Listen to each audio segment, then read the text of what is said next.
नमस्कार माझ्या बालमित्रांनो, कसे आहात? मजेत आहात ना? ज्ञानेश्वर विद्या मंदिरामध्ये माझ्या सर्व लहान मोठ्या विद्यार्थी मित्र मैत्रिणी यांचं स्वागत आहे. आज मी माझ्या बालमित्रांसाठी आपला एक आवडता सण, ज्या सणाला सगळे खूप आनंदाने वाईटावर विजयाचा सण म्हणून साजरा करतात, तो सण म्हणजेच होळी. ह्या होळी विषयीच्या 10 ओळी मी आज तुमच्यासाठी घेऊन आलेले. ह्या होळीच्या माहिती, ह्या 10 ओळींमध्येच तुम्हाला सगळी माहिती होऊन जाईल.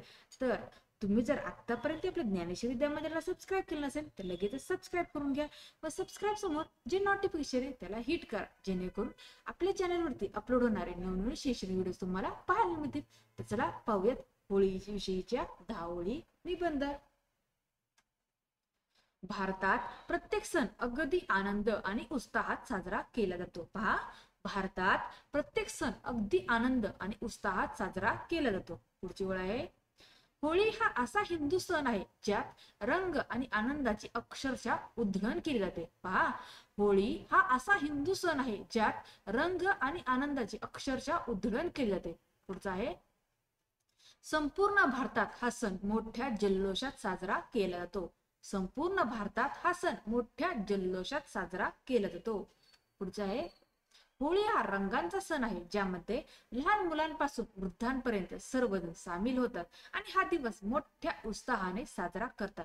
म्हणून या सणाला सर्व आनंदाचा सण असेही म्हणतात. पहा, होळी हा रंगांचा सण आहे ज्यामध्ये लहान मुलांपासून वृद्धांपर्यंत सर्वजण सामील होतात आणि हा दिवस मोठ्या उत्साहाने साजरा करतात. म्हणून या सणाला सर्व आनंदाचा सण असेही म्हणतात.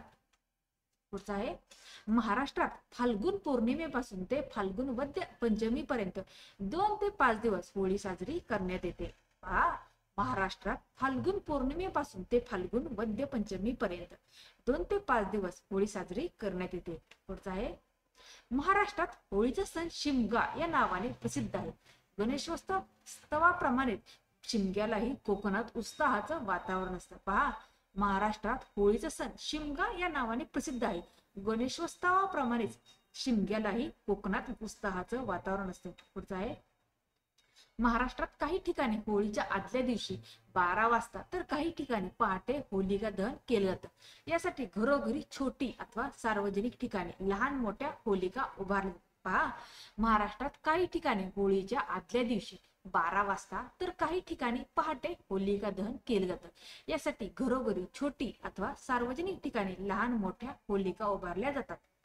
पुढचा आहे, गावकरी एकत्र येऊन प्रार्थना मंत्रोपचारात होलिकेचं दहन करतात. कोकणात होलिका दहन केल्यावर बोंब मारण्याची प्रथा आहे. गावकरी एकत्र येऊन प्रार्थना मंत्रोपचार करतात.